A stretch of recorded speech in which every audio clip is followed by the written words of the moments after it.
What's up mga buhok? Morning.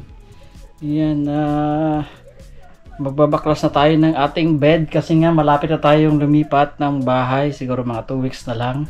Kasi nakabili ako ng malaking bed from IKEA. Inassemble namin to nung August, yung bago dumating yung wife ko.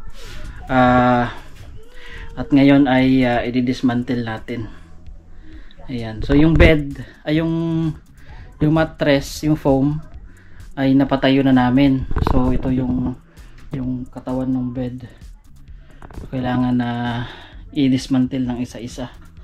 Ayan. So marami pa kaming mga gamit na ililigpit.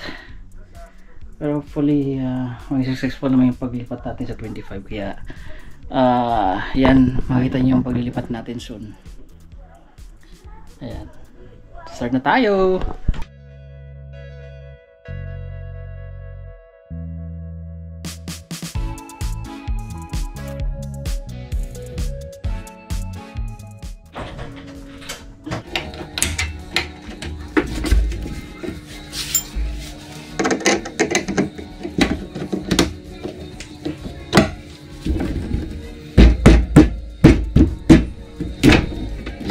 Tanggal na.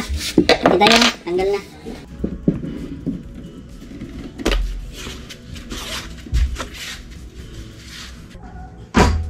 Second part.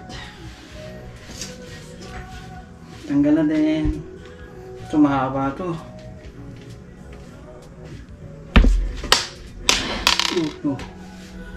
Nahulog. So, yung mga pwedeng hindi baklasin, hindi ko na lang babaklasin kasi sasakay naman doon sa truck eh. So mapaliit lang siya konti, okay na. Kasi pag binaklas ko lahat to, mahirap i-assemble ulit kahit na may guide. So kung pwede namang hindi baklasin yung isang part, like yung mga screw na nakadikit, hindi ko na siya tatanggalin para mabuwag siya ba. Yan. So ito yung makakabit dito. Kung pwede naman hindi ito tanggalin, hindi ko na tatanggalin yan kasi importante ito yung matanggal ito. Ito kasi ito yung nagko-connect. Pero itong mga to pwede naman siguro hindi tanggalin to.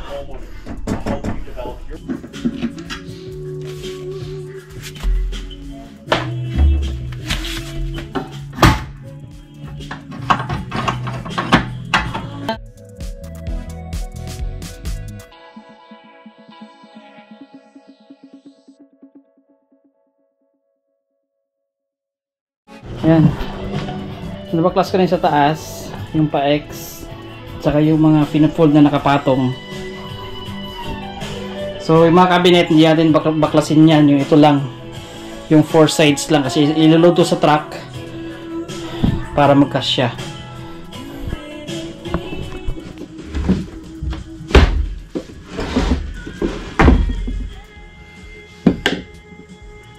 Kapit guys.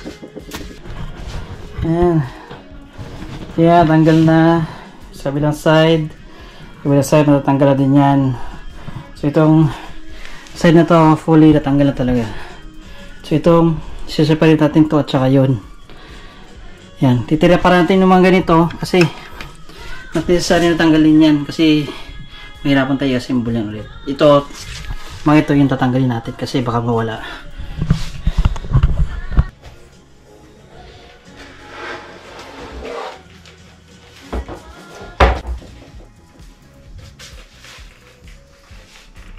Ayan, yung nag-assemble kami, marami kayong nagtulungan dito, tatlo kami ng mga tito ko, pinutulungan namin i-assemble.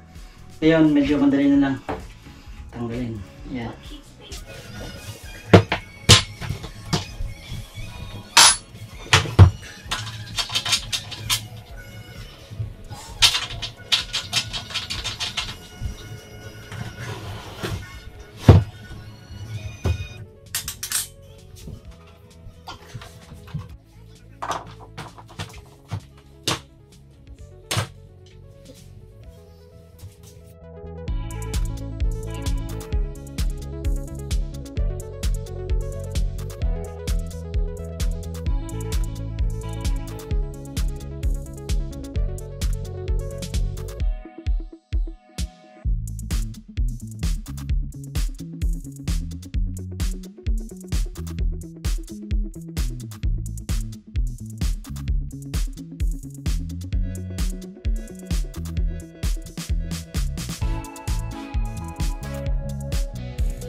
Finish!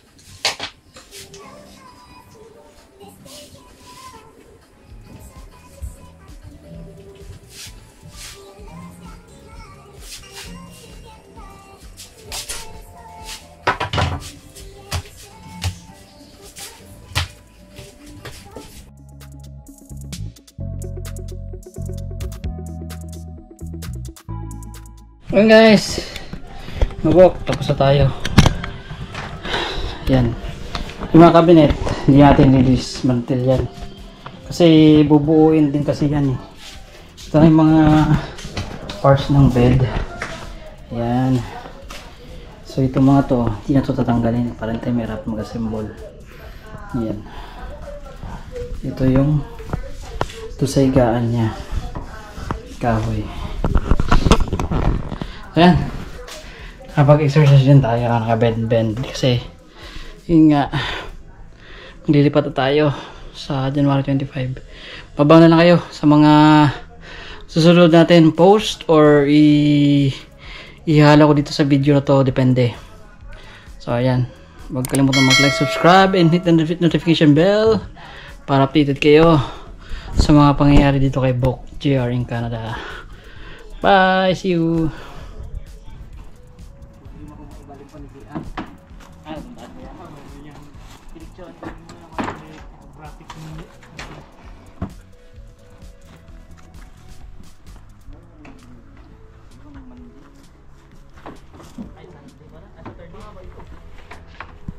Ginawa natin nung ano talaga kasi di ba mahaba. Ay parang nakasara. Oo. Pinatong natin ano. So doon siguro na lang manong.